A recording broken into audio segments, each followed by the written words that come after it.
Hi, my name is Ann Birch, and I teach fifth grade inclusion, and I'm the special ed teacher in the inclusion classroom. And I have been teaching now for about 27 years. This is my third year at DuPont Elementary.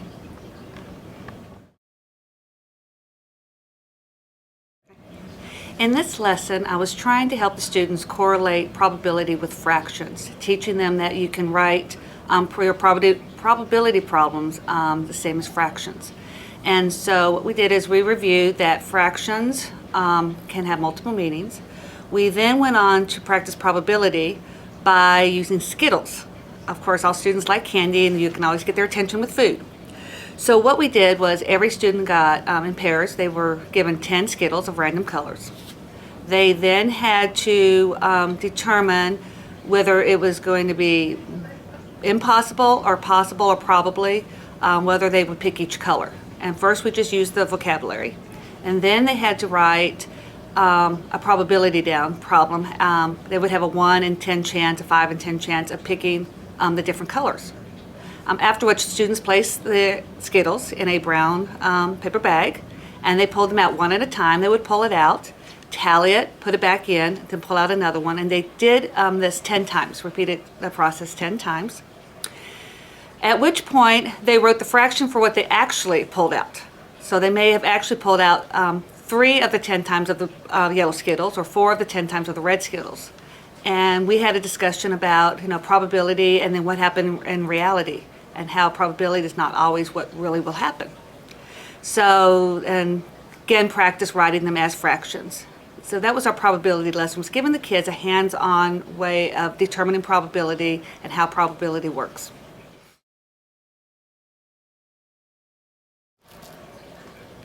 Considering that half of our class are special needs students, we discovered that we needed to use more hands-on processes for them to get the information.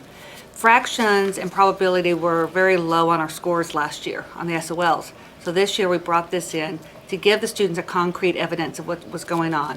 And as I said, candy, food always engages my students, all of the students very easily. So we really wanted them to see that relationship. Too often we're teaching naked numbers or numbers just in non-relationship to anything else. And I wanted to make this a real experiment for them, real life example of probability and fraction use. And that's why we selected the Skittle activity.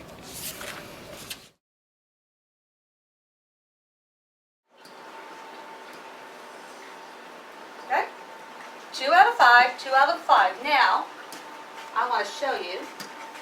Remember I told you we can write this like fractions? Fractions can mean 2 parts, like I have a pie and I take 2 parts out, but fractions can also be parts of individuals. So I can write this as 2 fifths. That is my 2 out of 5, 2 fifths. So we can write it like a fraction. All right, 3 chances out of 5. Alexis, I haven't called on you much today. Make sure I got that on the right spot. 3 out of 5 for red. You gotta pull it all the way on it, we found out. There we go. Is she correct? Yes. Now, how would I write that as a fraction? Jalen? 3 and 3? Out of how many are there? 2. 1, 2, Oh, 3, 4, 5. 3 fifths. So the chance would be 3 fifths. That's my chance. All right, 4 out of 5 chance for red, Giselle.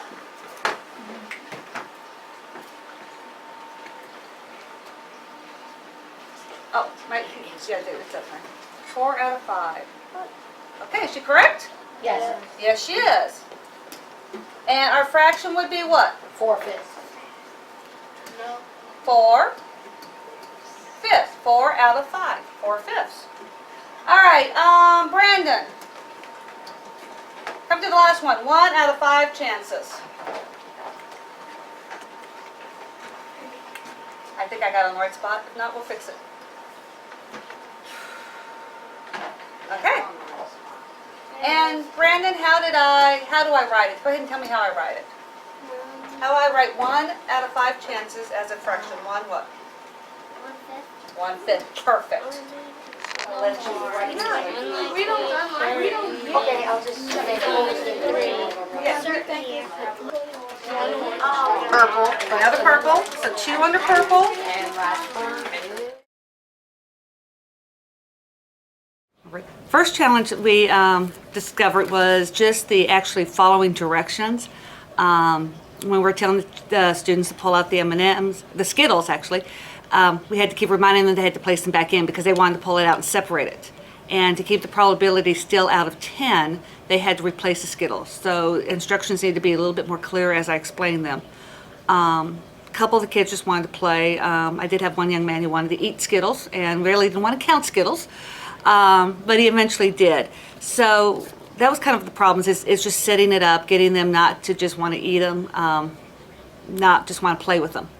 So we had to work with that a little bit. And then the directions need to be real clear that they are taking out the Skittle and placing it back in. And the reasoning for that is to keep the probability how many out of 10. And while doing this, I was really excited when I was asking questions as we went around, and I said, well, could that be probable? Is it going to be probable that I get a yellow? And she goes, no, because there's only one yellow. One yellow is only 1/10 of them. And she connected very quickly that only 1 out of 10 was not as good a chance as one of the other colors. And it's always fun when we do these activities because every so often you hear the, oh, that's why. And as soon as I hear one of that, I know that we've triggered something with the students. In this activity, the students were given a worksheet that they had to complete as they were doing it, with tally marks, with writing the probability down. And so with the worksheet and teacher attention, walking around listening to students, we were able to identify problems that students were having and successes they were having. So notes were made on the worksheets as we picked them up. We went through them to see who were, even looking at tally marks, who were making tally marks correctly, who were writing correctly. We looked at those that have difficulty. We do break into small groups. And so the students who still had difficulty with that were grouped together for the next day, and they did a review lesson with it, while the other students did an extension lesson with the teacher on probability and stretched it out a little bit further.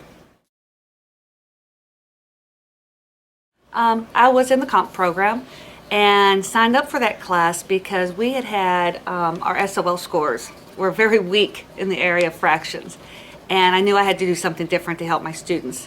Coincidentally, my inclusion teacher that I work with also signed up for the program without talking to each other because she realized we both needed this help.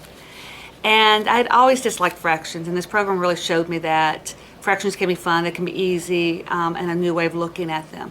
So now every time we bring fractions up, I'm much more excited to teach it, and because I'm excited, the students are excited. And they love playing with all the manipulatives we use.